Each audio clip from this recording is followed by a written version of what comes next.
Buenos días, buenas tardes, buenas noches. Como pueden ver, el dibujo que aquí estoy coloreando se corresponde con el avión IA-58 Pucará, un avión diseñado y fabricado en Argentina durante la década de 1960 y que entró en servicio en el año 1974, manteniéndose en operaciones en la Fuerza Aérea Argentina hasta el año 2019. Es un avión turbohélice biplaza de una velocidad crucero de 530 km/h, sumamente maniobrable, capaz de operar en pistas improvisadas, ideado para el apoyo de fuerzas terrestres. Esta capacidad de operar en pistas cortas, de tierra e incluso improvisadas, le permitió durante la Guerra de Malvinas operar directamente sobre las islas, destacándose como una nave antihelicóptero.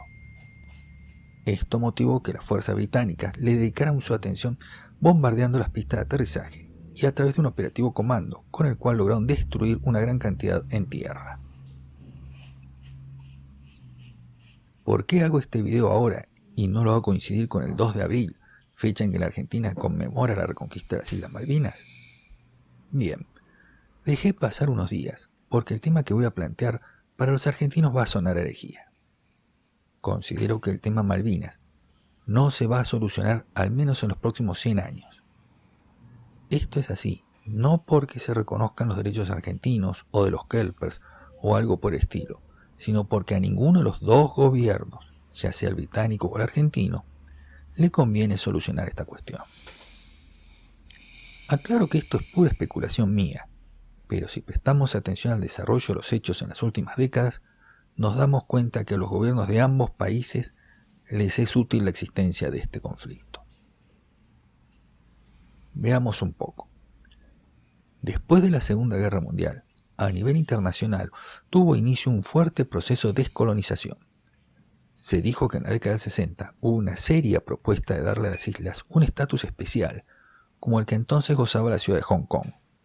Sin embargo, y teniendo en cuenta la turbulenta historia política argentina, los gobiernos militares de ese entonces rechazaron cualquier propuesta en ese sentido, argumentando incompatibilidades legales.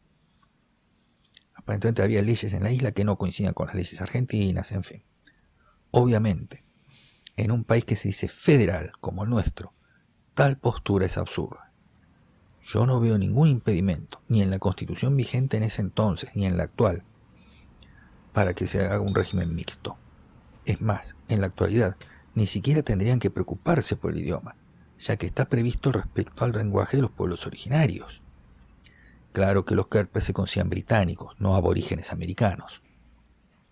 Pero vayamos al contexto político en el año 1982. En Argentina, el gobierno de la Junta Militar sufrió un fuerte desgaste.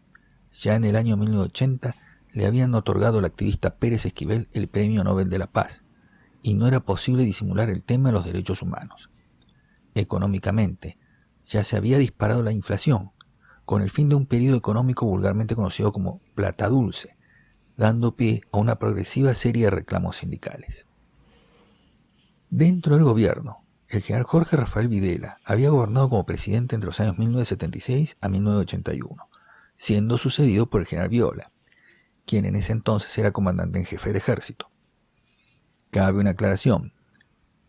Las tres Fuerzas Armadas habían pactado que el militar que ejerciera la presidencia pasaba a retiro y no comandaba su respectiva fuerza. Por su parte, los tres comandantes que integraban la Junta Militar, por el Ejército, la Marina y la Fuerza Aérea, actuaban como una suerte de control sobre la figura del presidente.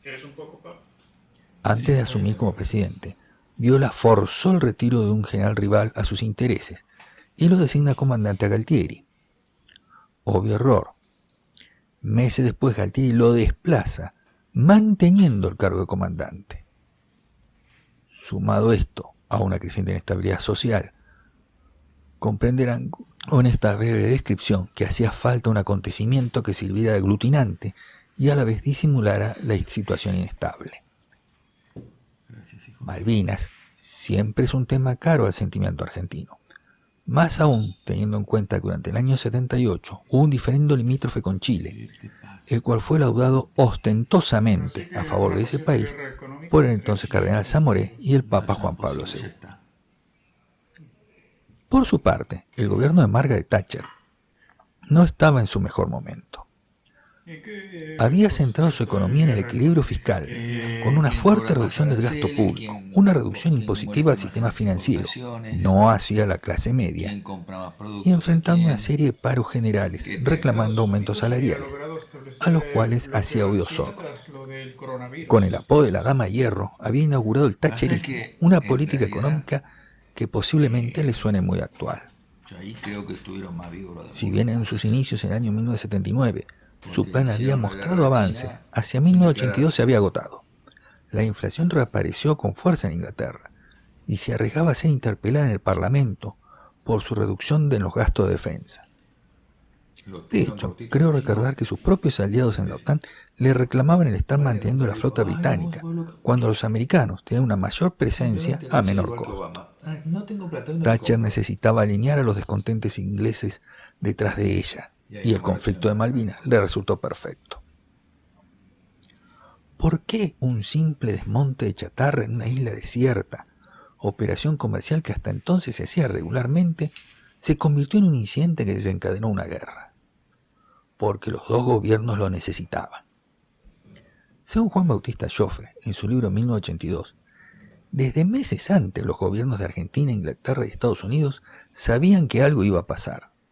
El entonces presidente de Estados Unidos, Ronald Reagan, le había advertido a Galtieri que no iban a apoyar una acción argentina en Malvinas. Es más, que iban a apoyar a Inglaterra.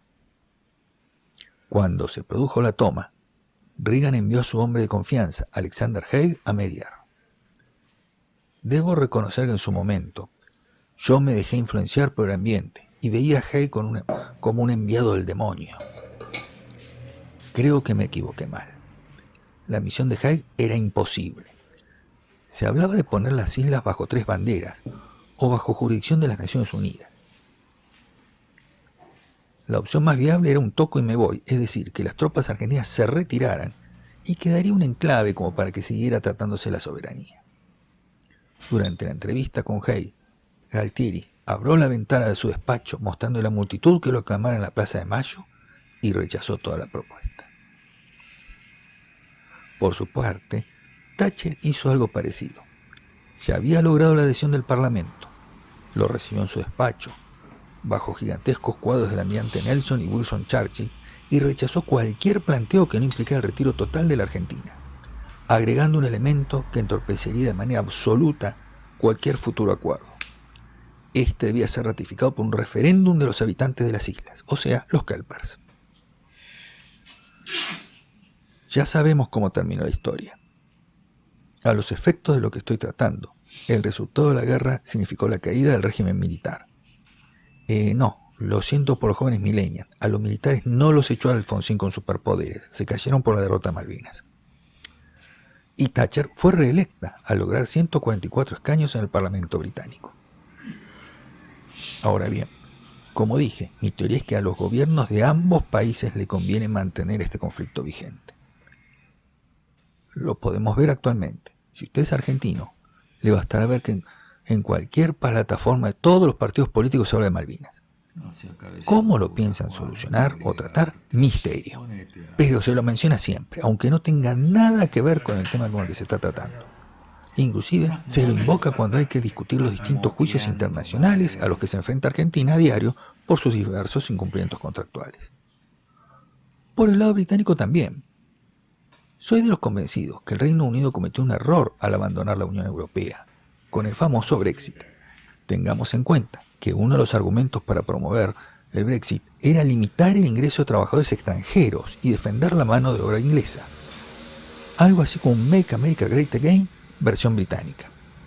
Tanto Theresa May como Boris Johnson intentaron desviar la atención ante ese error invocando el tema Malvinas. Activando el chip de patriotismo británico, prometió una férrea defensa de las islas, cuando su gobierno, por cierto, pendía de un hilo ante los conflictos internos originados por el Brexit.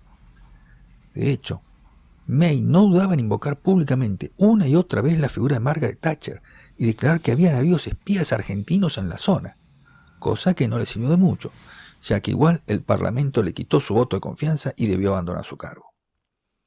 Johnson tampoco pudo prorrogar su mandato y los conservadores debieron ceder el poder a la oposición. Bien, es en base a estos hechos que sostengo el porqué el tema Malvinas no se va a solucionar en los próximos 100 años. A los políticos de ambos países les conviene mantener el conflicto vigente para invocar la causa del patriotismo cada vez que sus desastrosos proyectos fracasen repetidamente. Espero que este pequeño delirio haya resultado de interés y sirva para aportar otro punto de vista para analizar la cuestión Malvinas. Buenas noches y nos vemos en un nuevo video.